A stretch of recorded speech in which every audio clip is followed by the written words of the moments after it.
Hello? Can you hear me? Hello? Can you hear me now? Hear me? Okay. Sorry about that.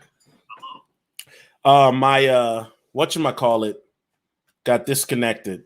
Okay. Let me read this again. I don't know if you heard me read the disclaimer. First things first, the opinions expressed in this video are for general informational purposes only and are not intended to provide specific advice or recommendations for any individual, any specific security or investment product. It's only intended to provide education about the financial industry. Okay. So I appreciate that.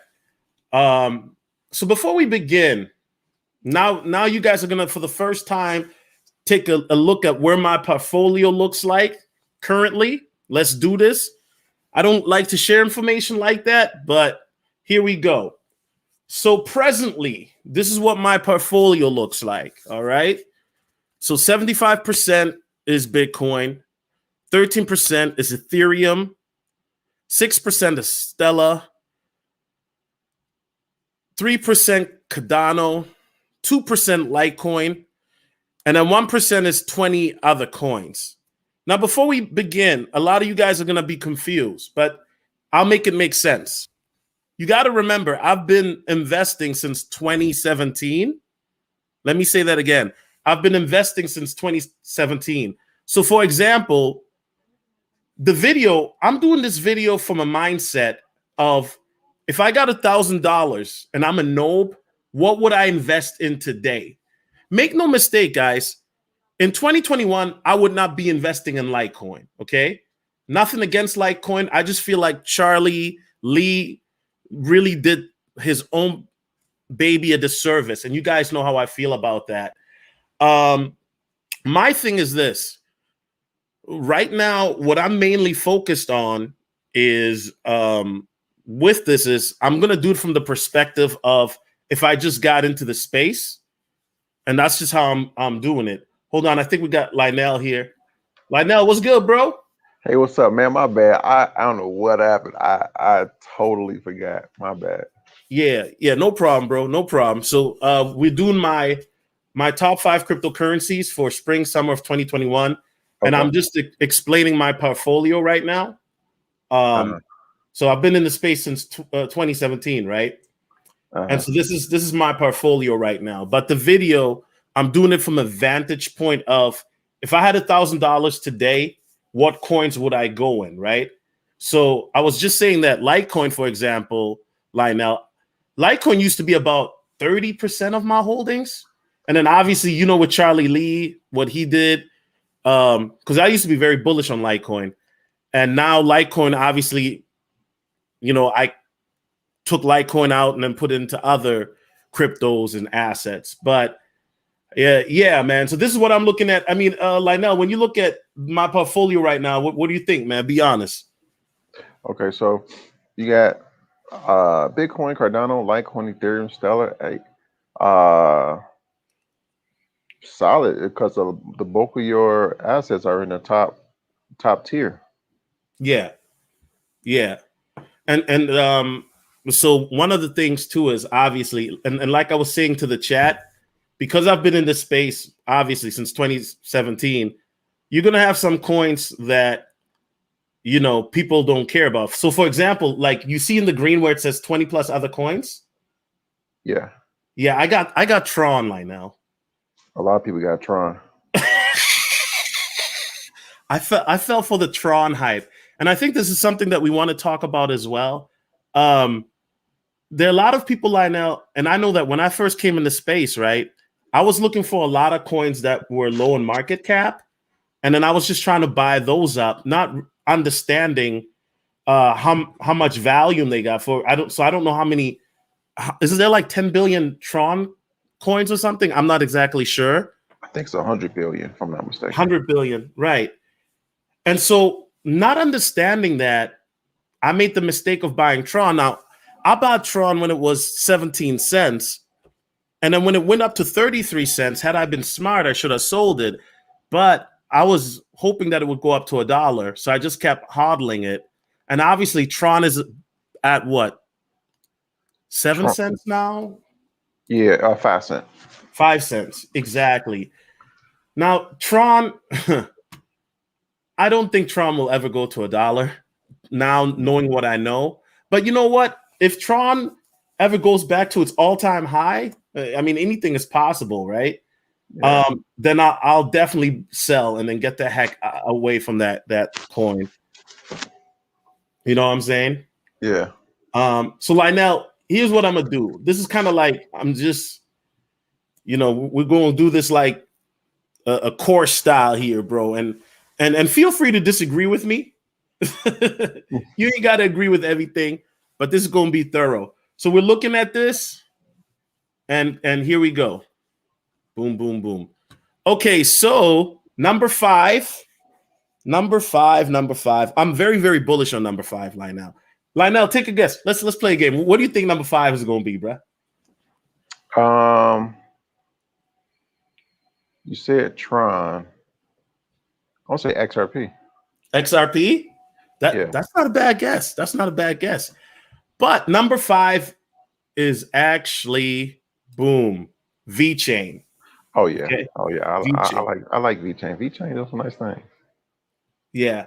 VeChain helps, for those who are not familiar, VeChain helps to create an ecosystem that solves supply chain management issues and enables companies to simplify the tracking process and has tangible real world usage. And I'll explain more in a moment what type of usage. VeChain has a great team with creator Sunny Liu. In December of 2020, VeChain became the first 5-star rated blockchain provider in the world, certified by TÜV Saarland, a renowned European certification body. So VeChain already is showing improving, right, Lionel? I mean, they're already getting good accolades here. VeChain has a deal with Cyprus hospitals to verify certifications for that 19 vaccine. I want to censor myself for YouTube. Using an eHCert app that is backed by the VeChain Thor blockchain. VeChain also has partnerships with Kuehne and Nagel, biggest global freight forwarder in the world, a supply chain and logistics company that makes 22.4 billion in annual revenue.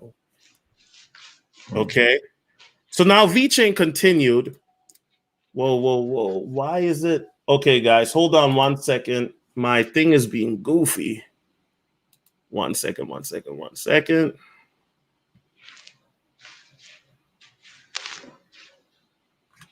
Okay, I don't know why I did that.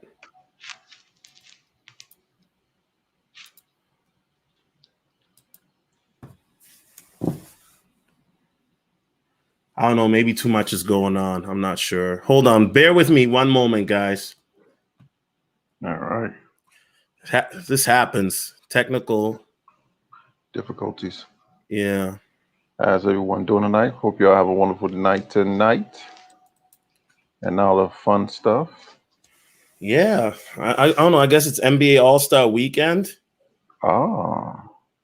It's a lot of people have been talking about that. Where is it this year? It's in Atlanta. Oh, okay. Yeah, Well, we'll see what happens 2 weeks later. Right? Everything is back in place. Okay, we're back, guys. I'm not sure what happened.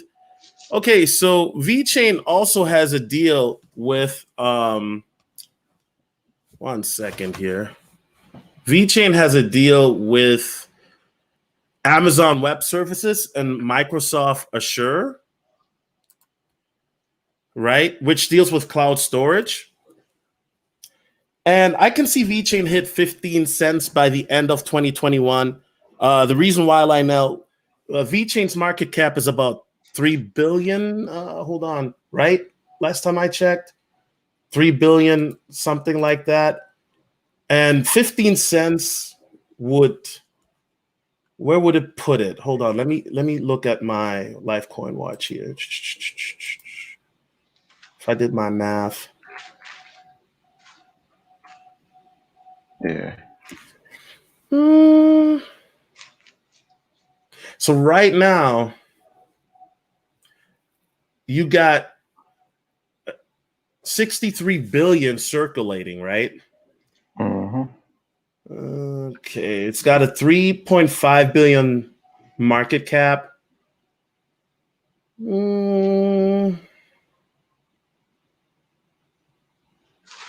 So what, we're looking at almost 10 billion then?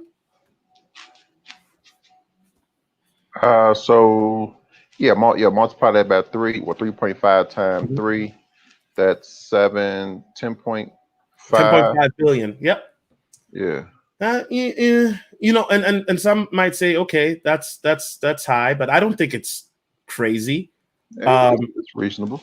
Yeah, I think the only thing that's crazy is they have a lot of circulation, but I understand why they do, because of the fact that there is a lot of usage for it.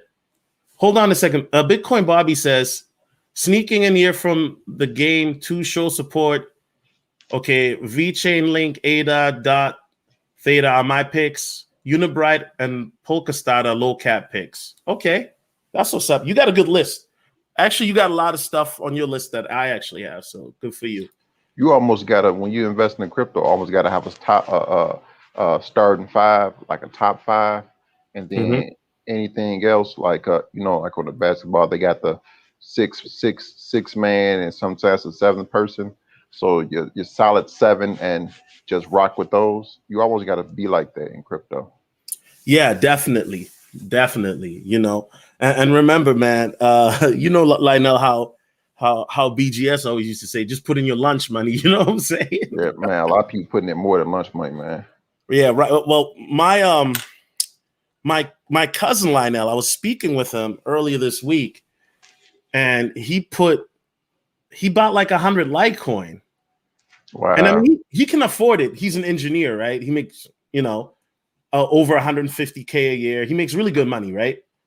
But I said, bro, like, I'm glad that you put money into, because he's trying to diversify his crypto portfolio, and I'm kind of helping him. But I was like, bro, you should have called me first.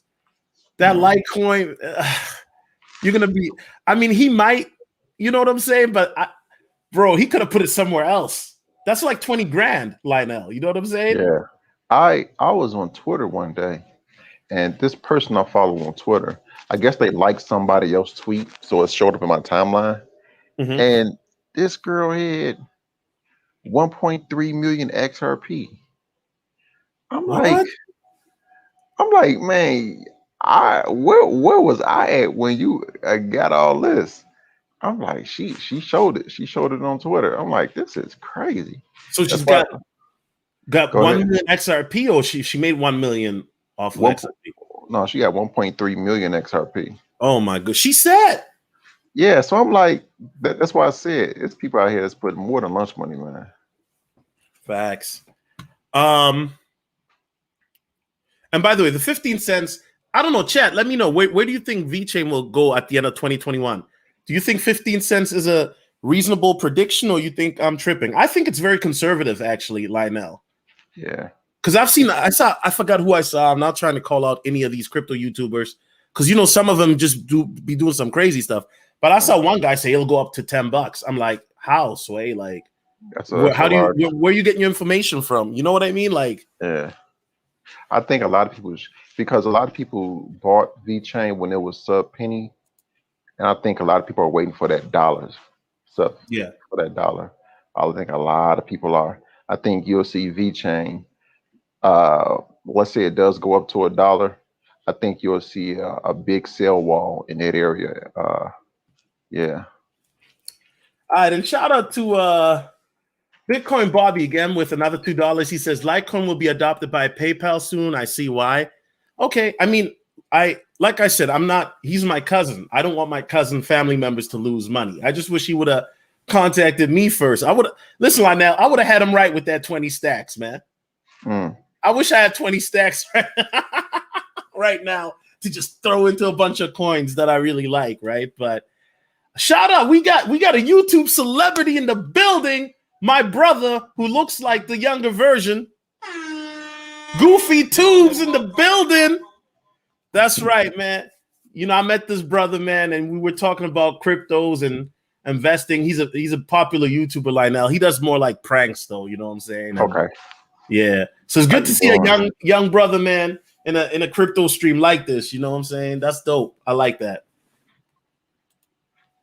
All right. Now let's talk about some cons, Lionel. Let's talk about some cons with VeChain.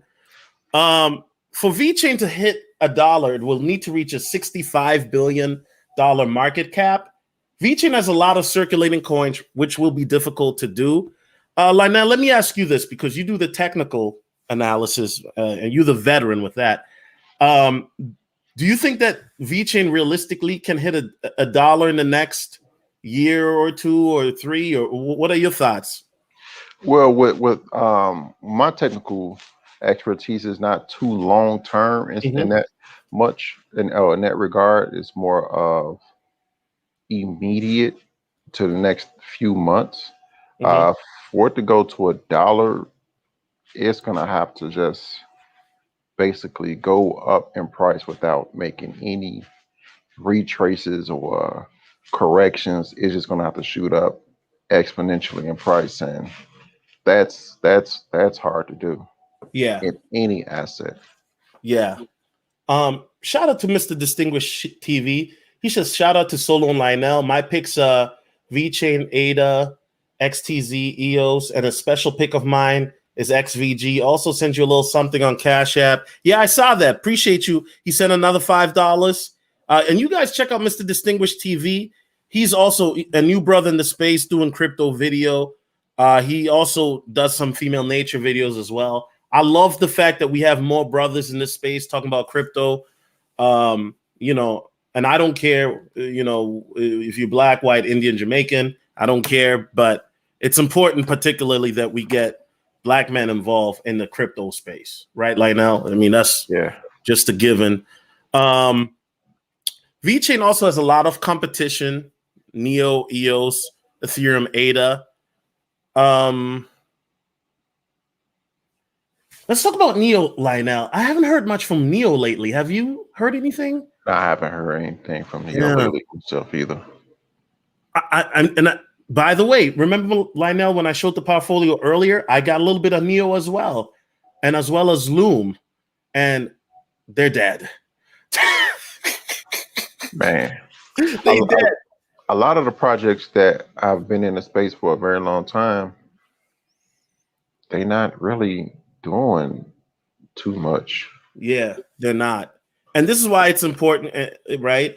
That's why I say it's not financial advice, guys, because, you know, a lot of people, cryptocurrency YouTubers, Lionel, and you see the videos, right?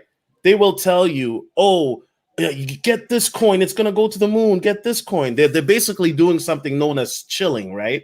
And what chilling is, for those that don't know, is where they a cryptocurrency company might contact a big cryptocurrency YouTuber, and they'll say, hey, if you promote our coin, we will give you, you know, 2 million of our coin, or we'll give you an X amount of Bitcoin to promote our coin. And so what these chillers will do then is they will keep promoting a coin, and then when it dumps, they sell it, and then, you know, people get tore out the frame. Now, I'm not saying every YouTuber is doing this. I'm not. There are some genuine YouTubers giving good information, but me personally, I feel if you are promoting and by the way, let me be clear, VeChain or any of these coins that I'm talking about, nobody has paid me or contacted me. Lionel, I wish though, you know what I'm saying? I'm not gonna cap. But the point I'm trying to make, Lionel, I'm not trying to be long-winded, because if you're a new person getting into the space, you see these thumbnails and people say, oh man, get this coin, it's gonna go from a penny to $5,000, right? And sometimes, Lionel, people will fall for the hype, especially when I first came into the space, because it was just information overload, and that's why you end up making a decision where you buy a Tron. Do you have anything to add to that, Lionel? But you know what I'm talking about with, you know, these chillers, and where people in the space, they might just get into a coin just because somebody tells them to, and then they don't even do their research.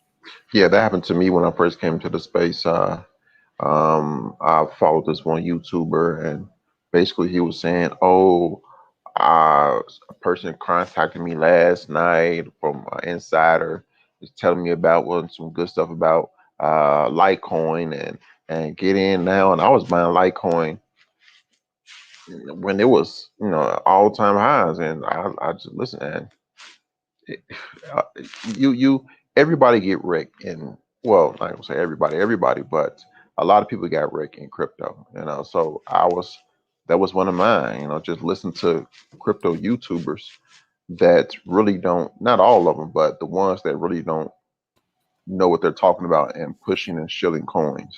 Yeah. One of my favorite YouTubers is the Modern Investor. He doesn't shill anything. He just gives you the new, like you, Lionel. You guys are like similar to me. Like I watch both of you guys, but both of y'all, all y'all just talk about the news. You never talk about, this is the coin, blah blah blah. You know what I'm saying? And I like that. That's dope information. The only reason I'm talking about this is because, like I said, people were interested to know which coins I was bullish on. And I'm not telling you guys to get it. If anything, I'm just telling you, do your own research and then, take it from there. But I learned from XRP, man, because I was an XRP maximalist. I don't know if you remember, Lionel, but I was team XRP all the way. Oh, yeah? Yeah, man. 2018? Oh, yeah. I was big on XRP. A lot of people were. A lot of people were. But we'll see what happens with that lawsuit. They still don't have an outcome with that, do they? No, it's just back and forth stuff right now. Yeah. Okay. You ready for the next one? Shoot. All right. Oh, wait. Is VeChain truly decentralized? Okay, let's talk about that. VeChain relies on master nodes to achieve consensus. There are no anonymous nodes within the networks. Now, the reason why the creators did that is because they said that they want to make it, I don't know, in regards to this. Lionel, what do you think? Is VeChain truly decentralized or is it centralized? From what my understanding is, it is decentralized. There's a lot of people in this space who know more than me about VeChain. Mm-hmm. Like that's their whole thing, and they talk about it being more decentralized. Well, I say more decentralized compared to other projects, but they know about more than me, and they say it is decentralized. Okay.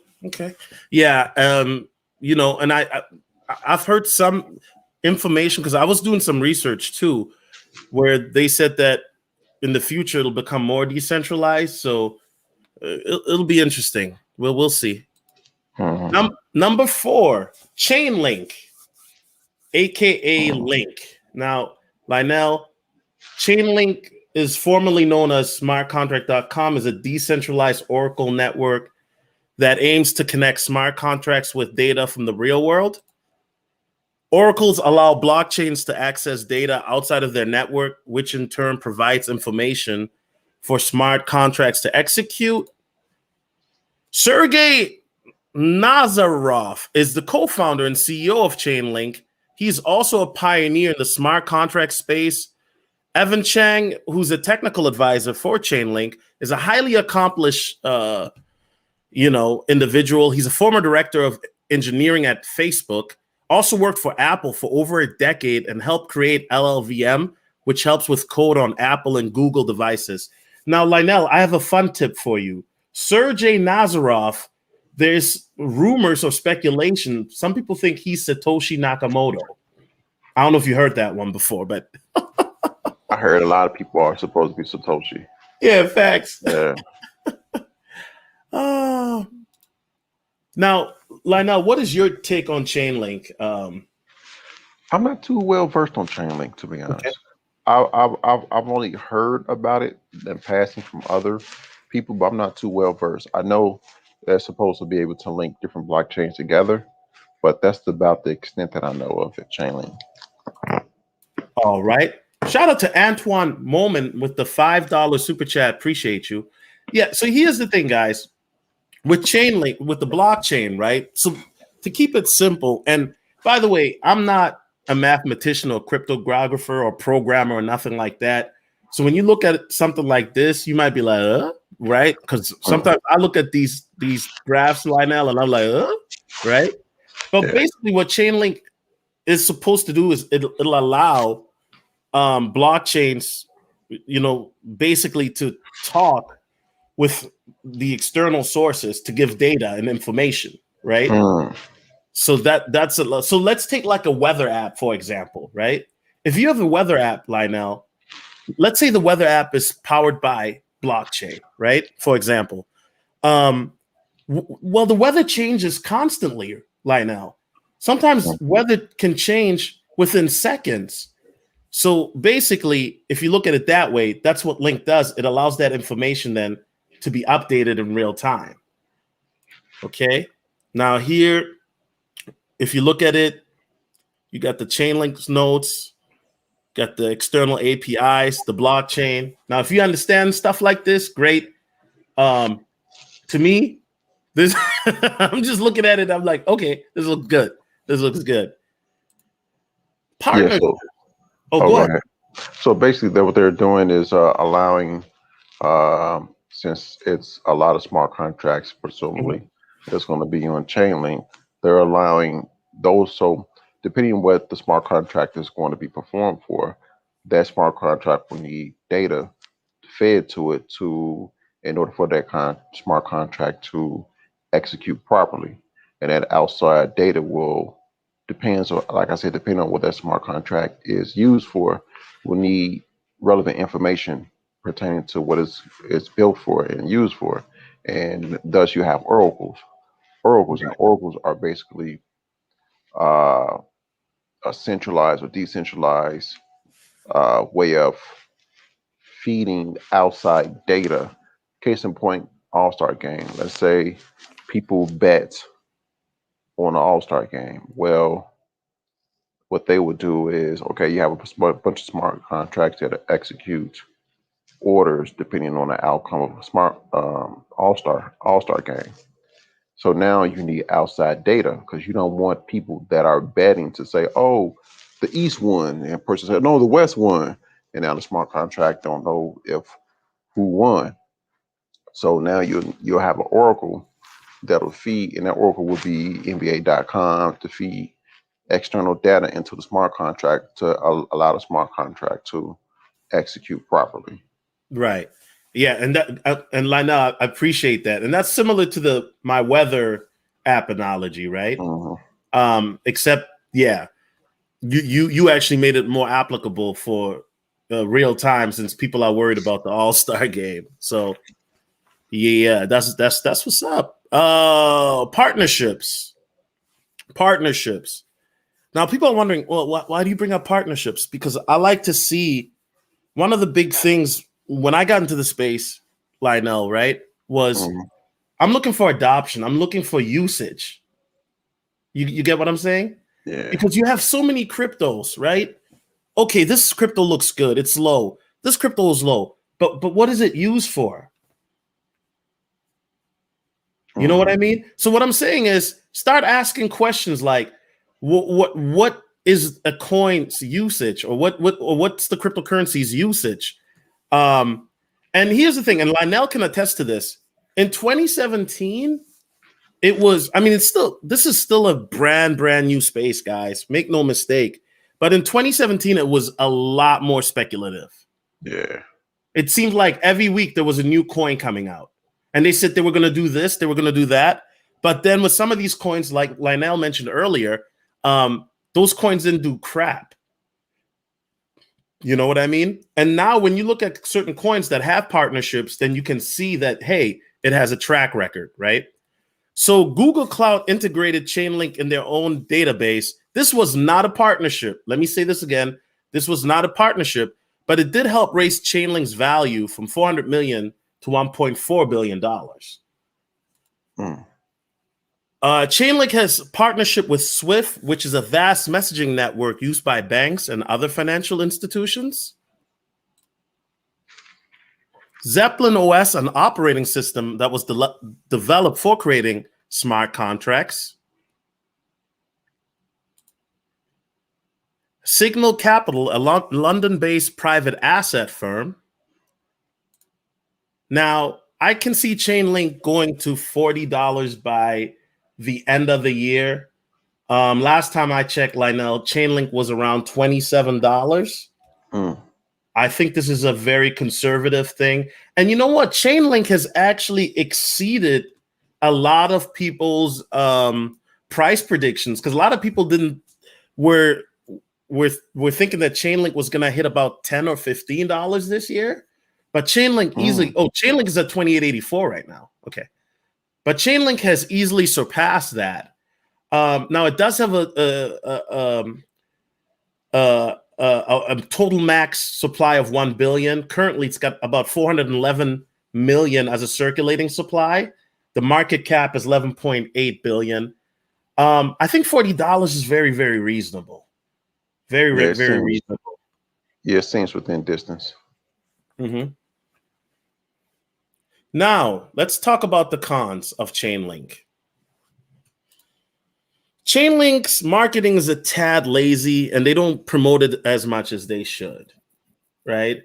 You want to see the team active, right, Lionel, on social media. You want to see the marketing team talk about what they're doing. But Chainlink doesn't really communicate a lot, and so that has certain people perturbed. It's a niche crypto. I mean, is that really a con? No, not really. But, it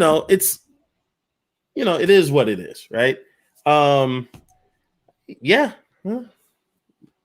Lionel, which one? Oh, we're at number 3 already?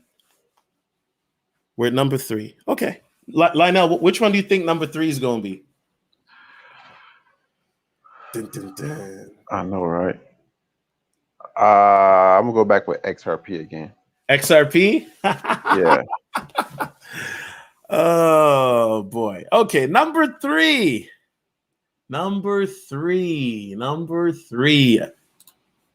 Ethereum. Ethereum. Most of you guys know what Ethereum is. It's a decentralized open source blockchain that features its own cryptocurrency, Ether. Ethereum works as a platform for numerous other cryptocurrencies, as well as for the execution of decentralized smart contracts. Russian-Canadian Vitalik Buterin is one of the best-known crypto personalities in the space and mainstream. He authored the original white paper that first described Ethereum in 2013 and still works on improving the platform to this day. Prior to Ethereum, Buterin co-founded and wrote for the Bitcoin Magazine news website. So yeah, this guy really passionate about crypto. He started this magazine, and then he started his own coin, basically. I believe Ethereum will hit 10K by the end of 2021. What say ye, Lionel? 10K by the end of 20. That is bullish. Yes, I know. Yeah, it is. It is. Because I'm thinking of it in the frame of, let's say it's 10K December 31st, 2021. Mm-hmm. Well, a year and 9 months ago from December 31st, 2021, Ethereum was below $100. Like it was $90. So that's why I say that's a lot. That's a huge increase. Yeah. And once again, like I said, that's why this is not financial advice. Yeah. I don't know. The reason I put that at number 3, because of the fact of what Ethereum is trying to do, right? To be like this, basically this blockchain supercomputer, for lack of better terminology. Ethereum is the OG of a lot of this, right? And if you look at what Ethereum is doing, and we'll continue here in a moment, but I'm very bullish on Ethereum. So Smart contracts, real quick, and then I'll go more into why I think Ethereum will go up to 10K. But basically, a smart contract is created between two parties. Both parties remain anonymous. The contract is stored on a public ledger. Some triggering events are set, i.e. deadlines. The contract self-executes as a per written codes. Regulators and users can analyze all activities, predict market uncertainties and trends. How do smart contracts work? Matchmaking of seller and buyer, transactions, receiving assets, distribution, registered, automated settlement of contracts, no third party needed. Lionel, there's been a lot of news recently of NFTs, right? Mm-hmm. Now, for those who are not familiar, because I don't know a lot about NFTs, to be honest, are they ran on smart contracts or no? Some are, not all of them. Some are? Okay. Okay, smart contract benefits: autonomous, secured, accurate, fast, cost-effective, trustless, interruption-free. And now let's talk about Ethereum partnerships. Now they have something known as the Ethereum Mafia, right? Have you ever heard that term? No, it's my first time hearing about it. Yeah, Ethereum Mafia is basically is a term that where it deals with Vitalik. What's his name? Gavin Woods, who used to, be in Ethereum as well. He's now with Polkadot, and then Christopher, is it Hoskinson's, right? Who is with Ada? Charles, right? Charles. And so basically, what that is those guys, even though they're in competition with each other, they're all trying to help further the cause of smart contracts. You know what I mean? And a lot of these, not all of them, they're on the ERC20 token. So I'm not saying that will contribute to the 10K rising, but the way, Lionel, I look at it simply as this, and I'm not saying that I'm right, but if Bitcoin gets to a level where the retailers see that it's too super duper high, then they might look at it and say, well, hey, let's get into Ethereum, because Ethereum is still low. You know what I mean? Let's say Ethereum goes up to like $5,000. Let's say Bitcoin then at that time is at 100. Then people are gonna be like, well, you know what? The Ethereum is still pretty reasonable. I'm just throwing that out there. I don't know what you think about that. I see what you're saying. Yeah. But I don't think Cardano is on Ethereum network anymore. It's not? No, I think they on their own network. They're on their own. Okay. All right. 1 second here. Now, cons of Ethereum: high gas fees. So gas fees is a price fee Ethereum uses. Misspelling right there, but every transaction can be measured in gas usage. This helps to protect the nodes, but who wants to pay extra fees? I don't. Scalability issues. Ethereum development, more spelling mistakes. I apologize, guys. I was really tired. Is slow within the blockchain. Ethereum is facing stiff competition with ADA, Neo, DOT, SOL, FTM, and they call those Ethereum killers. I personally don't think Ethereum is gonna die, even though you have these other new cryptocurrencies coming up that are dealing with better scalability. I don't think Ethereum is going anywhere. What's your take on it, Lionel? Ethereum has the name that it can parade over others, and plus you have to understand this is technology code. It can be upgraded. The problem with Ethereum, in Ethereum's case, is they take a long time and have proven to take a long time to upgrade. If other contenders of theirs that are operating within the same field of where Ethereum is operating in, if they if those containers can prove to upgrade faster than Ethereum, then they can see their lead eroded over time. But if Ethereum can prove to upgrade in an acceptable amount of time and still keep the cachet of the name Ethereum, Bitcoin Ethereum, Bitcoin Ethereum, Bitcoin Ethereum, still keep that, then I think they'll be able to keep their lead. Okay, that's what's up. And number 2, still think it's XRP? I'm gonna say no this time. All right, what you think is number 2? Just take a guess like that. We're just having fun, man.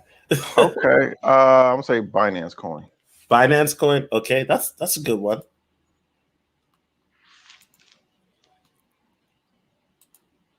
Number 2 is Cardano. Okay. ADA. As you guys know, I don't talk about it really on here. Well, actually, I have, but I'm very bullish. Cardano's distributed computing platform that runs blockchain for ADA, like other blockchain-based distributed computing platforms. Cardano aims to run smart contracts, decentralized applications, multi-party computation, sidechains, and metadata. Cardano will be, or is aiming to be, a social and financial operating system that will make it possible to build alternatives to traditional financial services.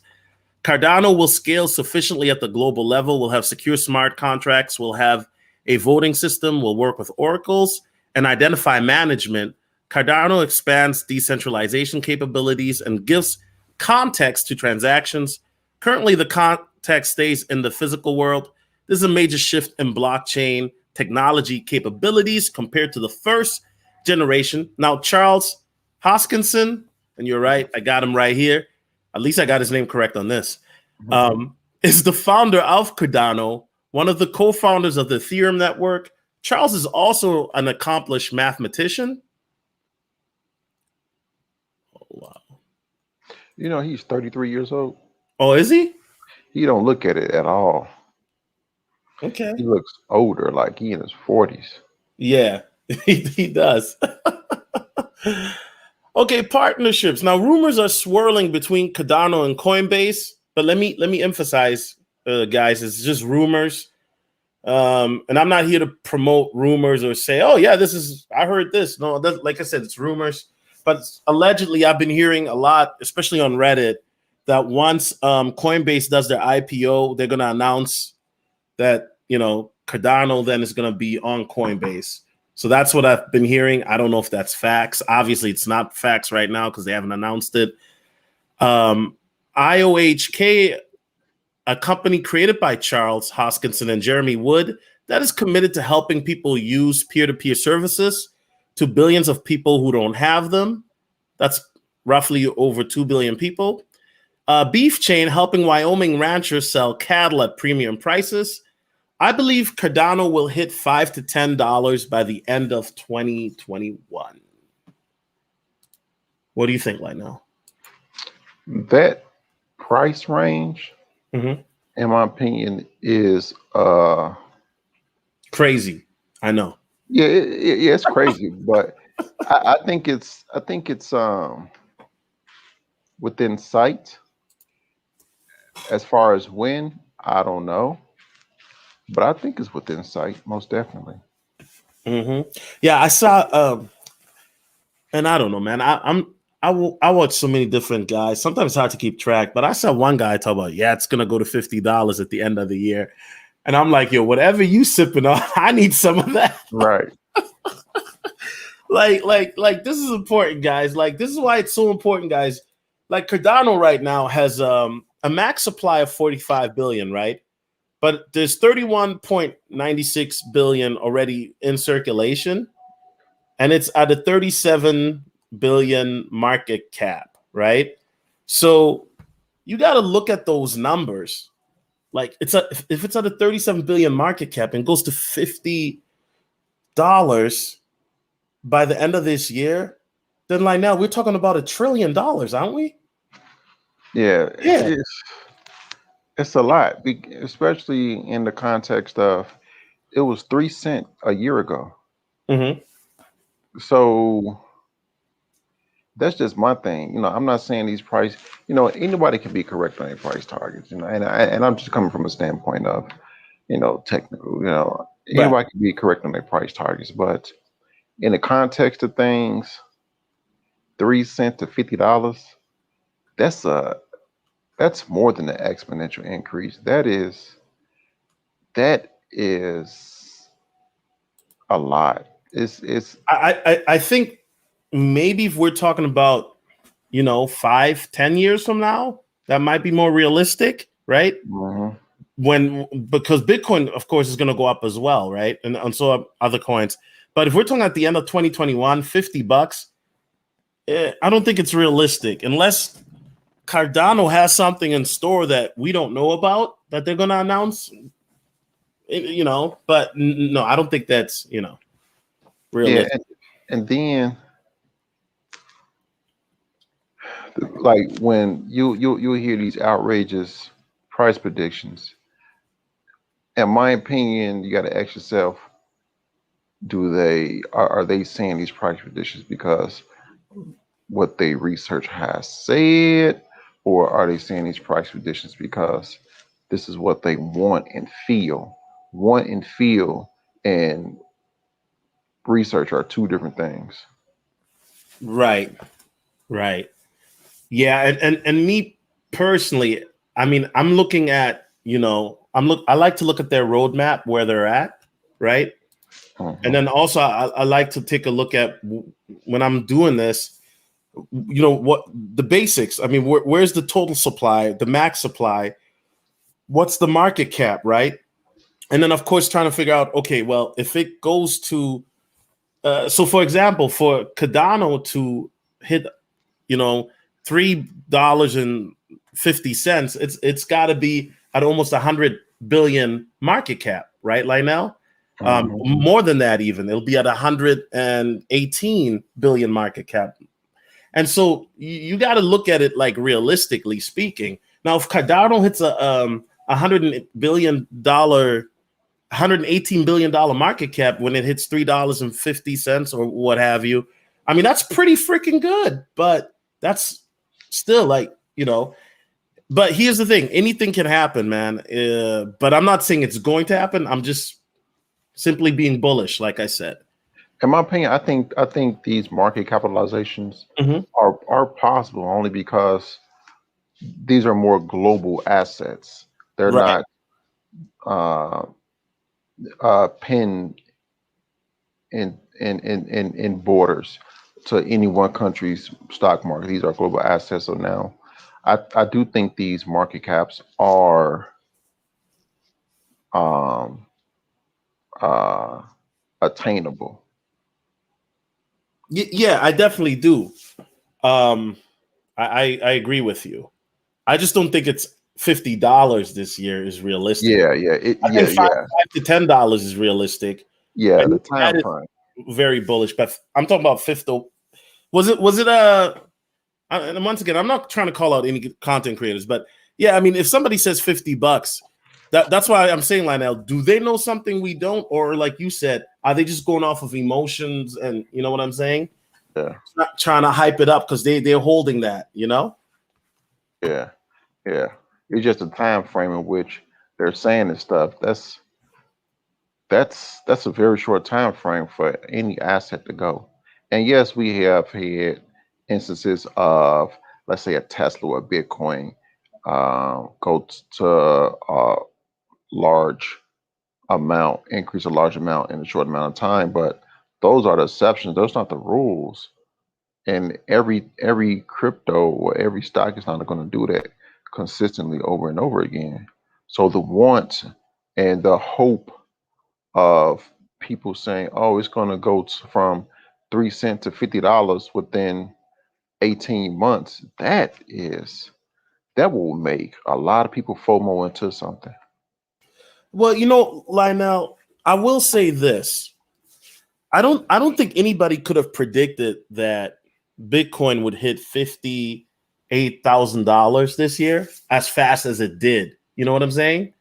I'm not saying that nobody didn't predict it, but I'm just saying that where we're at now, then obviously we've had the retrace and whatnot. But what I'm saying, Lionel, is there's still a lot of money that's going to be coming into this space. A lot. And we're not just talking about institutions, but retailers as well.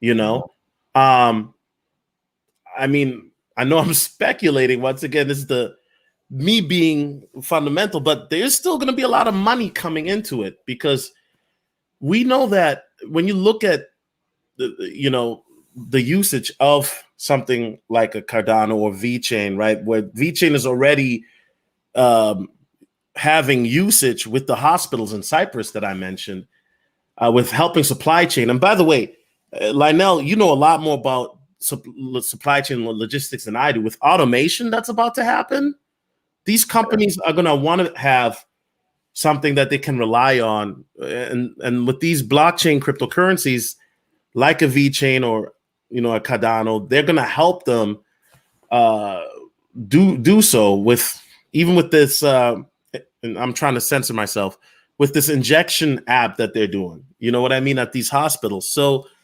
I mean, it's funny because we're talking about this now, but a year from now, who knows where it's going to be, Lionel? We'll look back a year from now, because it's funny. I went to I like to watch old crypto videos sometimes, not to get off topic, but I was watching a crypto video from 2016, and like, if you would have told the YouTuber, hey, by the way, you're looking at Bitcoin right now and it's like $1,500 or whatever the price was, right? By the way, I'm here from the future to tell you that 5 years from now, it's going to, go up to 58,000 or whatever. You know what I'm saying? So I think a year from now, it'll be very interesting to see where it's going to be at.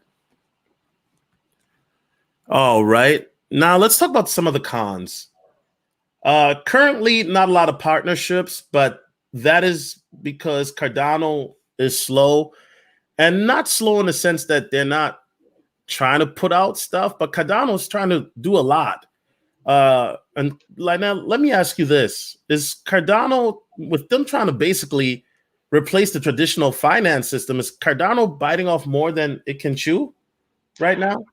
I don't know if they're trying to replace the traditional finance system, because that in itself is hard to do.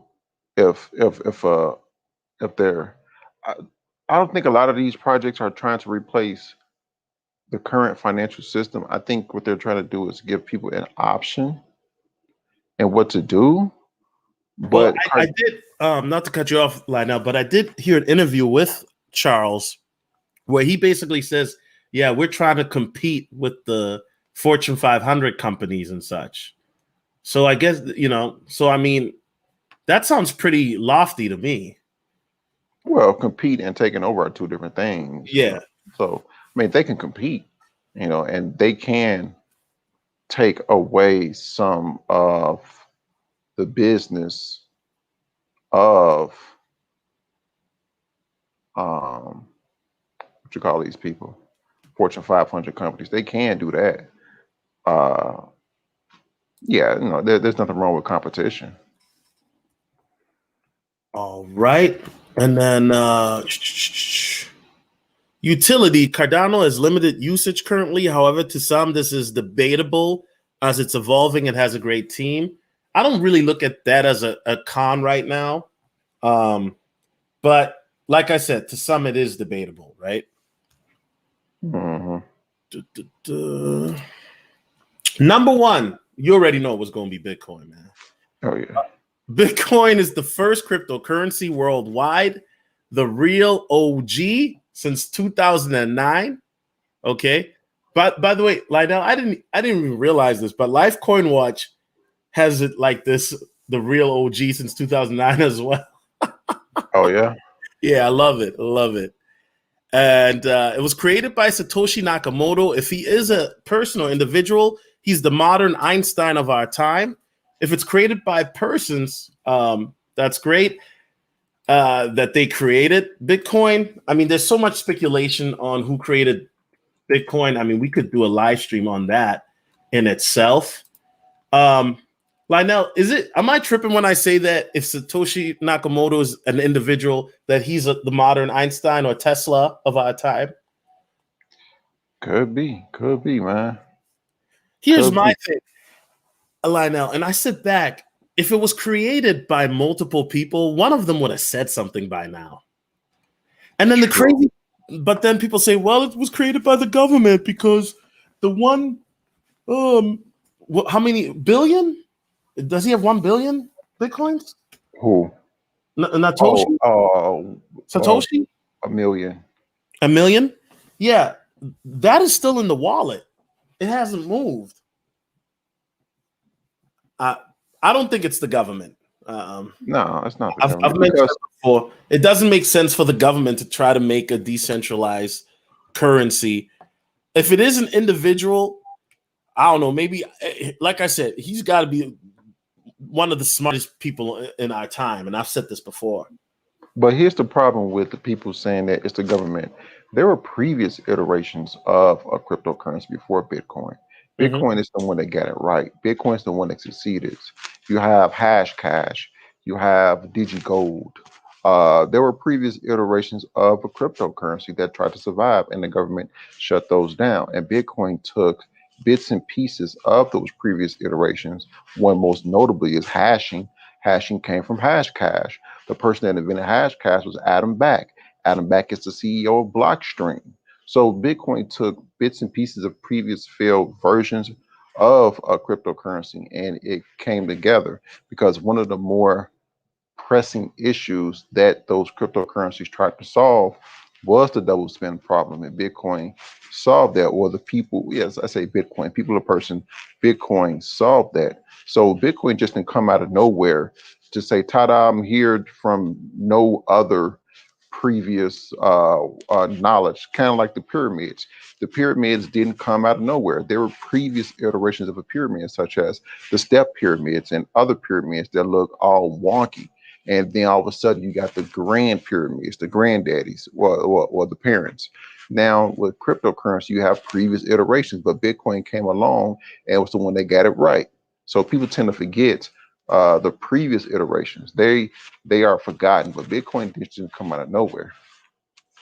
Facts. I agree with that. Before Bitcoin and cryptos, there was another one that I forgot the name of it. This is why I hate live streaming sometimes, because I just tend to forget. But there was another thing that was out in the 90s that was pretty popular. Do you know what I'm talking about right now? No, I don't. It wasn't. I forgot. I'll probably remember as soon as I get off the live. That's how it always happens. Shout out to I'm not gonna say your name, bro. Come on, man. Shout out to BD. He says, Solo, what are your thoughts on H-bar? Love it. I actually got H-bar before it pumped, and then it pumped really nicely for me. But then I wish I had gotten more. Matic, I don't have that. Celsius, I've heard about Celsius. I gotta do my research on those. Lionel, do you have any opinions on these? Or I heard of Celsius. Celsius DeFi. Matic, I heard of Matic, and I heard of H-bar. H-bar is Hedera graph, right? Yeah, correct. Yeah, I heard of those. Yeah, I mean H-bar basically, helps with payment, smart contracts, but it does it at a faster rate regarding scalability. I mean that's simplifying it, but yeah. Oh, snaps! Hold on. Red Sings the Blues with $5 super chat says, on the Webull crypto, still learning how it works. Okay, dope. Yeah, man. I mean, there's a lot of information out there. Bitcoin, boom. Now let's talk about partnerships. And technically, these aren't partnerships. These are, companies that accept Bitcoin. Now I know people say, "Oh, Subway accepts Bitcoin." There are some Subways and Burger Kings, yes, they do accept Bitcoin. If you look at it, I mean, there's a lot of different companies now, Lionel, right? Overstock.com, Microsoft.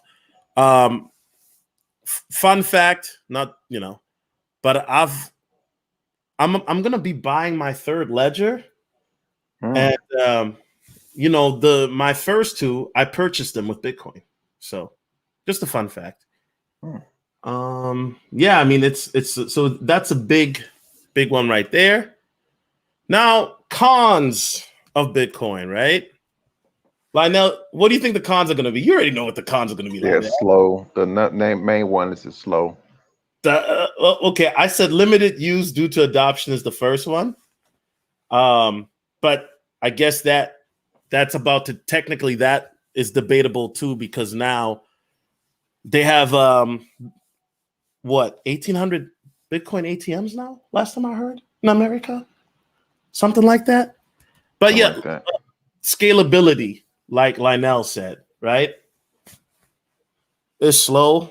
But I look at Bitcoin, even though it's a cryptocurrency, I look at it like as the gold of crypto, more of a digital asset, in my opinion, than and the DeFi's that we have out here,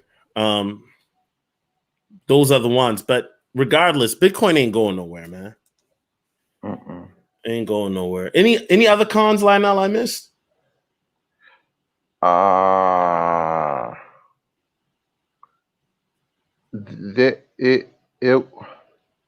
In upgrading it to include more recent or more current technology in the cryptocurrency space, it may be pushed back because so many countries, pension funds, businesses, family offices, will be investing in it. Upgrading it to include newer crypto technology may be difficult because the amount of people that are invested in it. So that could be a con. Okay, and then guys, in conclusion, I always like to finish it off on a positive note. When your crypto's moon, but you remain the same boring guy, I like that. And by the way, Lionel, the reason why I showed the i8 is that's my dream car right there. So, oh, you're a BMW fella. I'm not a BMW person per se. I just like the way the i8 looks with the side doors, and then it just looks really. I just like how it looks. So yeah, guys, that's my my top 5. Not financial advice. I'm just here to, and here's the thing, Lionel. Notice that I'm not like here just hyping these coins. You know what I'm saying? Like when I present this information to you guys, I want to tell you guys what the coin does or the cryptocurrency does, the partnerships that they have, and then the pros and cons. One thing I'm noticing, Lionel, is that the really good crypto currency YouTubers, they will talk about the coins, the cons as well. Where if you guys watch certain YouTubers who are always bullish on a coin, they never talk about the cons. So I think it's very important that sometimes we address the cons as well. Good observation. Yeah.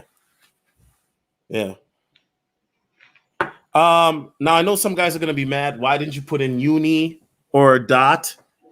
And by the way, I'm hodling a little bit of those too. I love dot.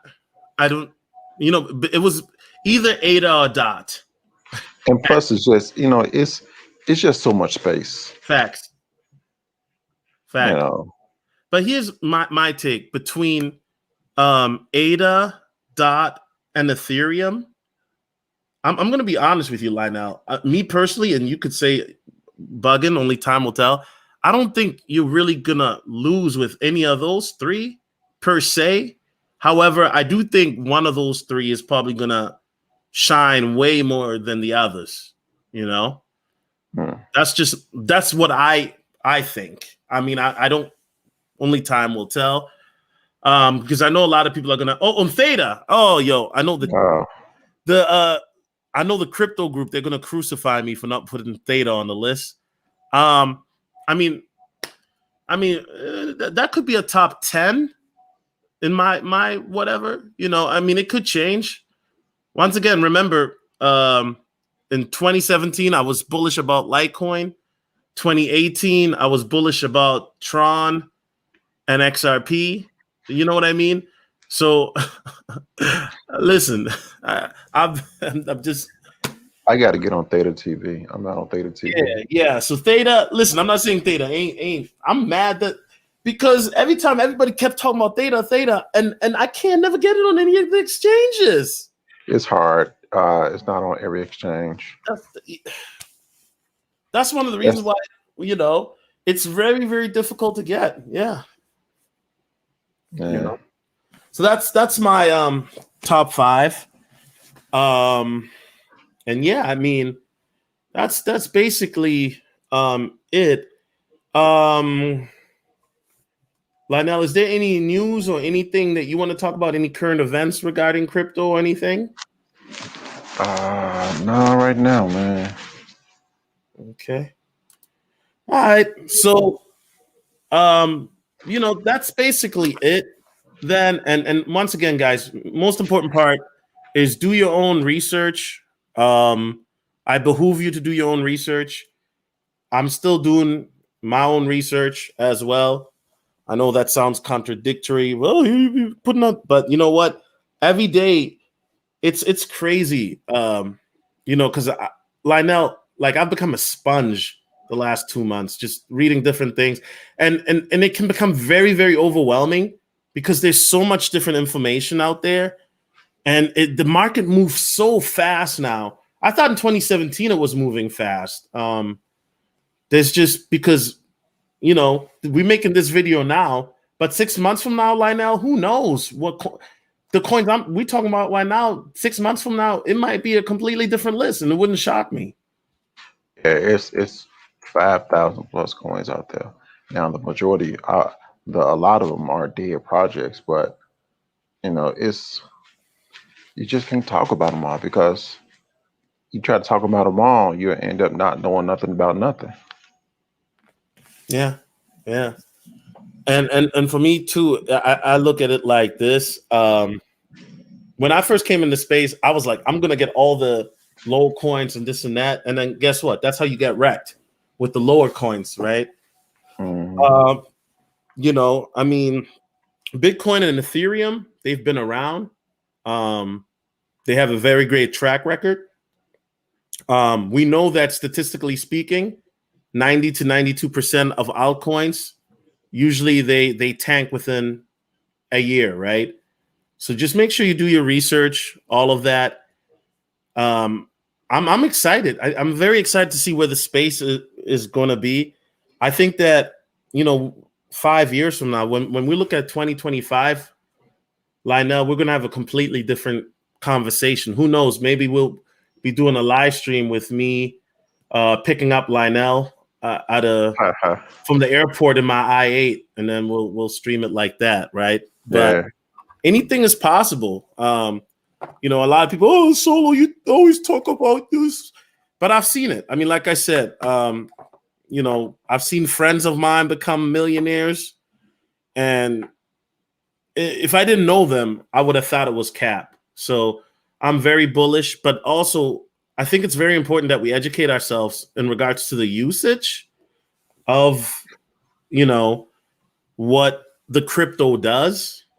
And like I said yesterday in the AMS response live stream, some coins you're gonna take L's on. They may have a great team, right, Lionel? They may have the best market cap, but for whatever reason, it just might not do what it's supposed to do. You know what I'm saying?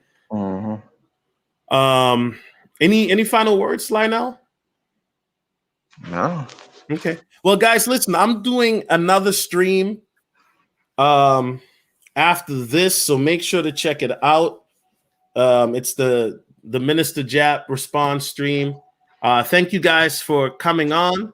God bless, and we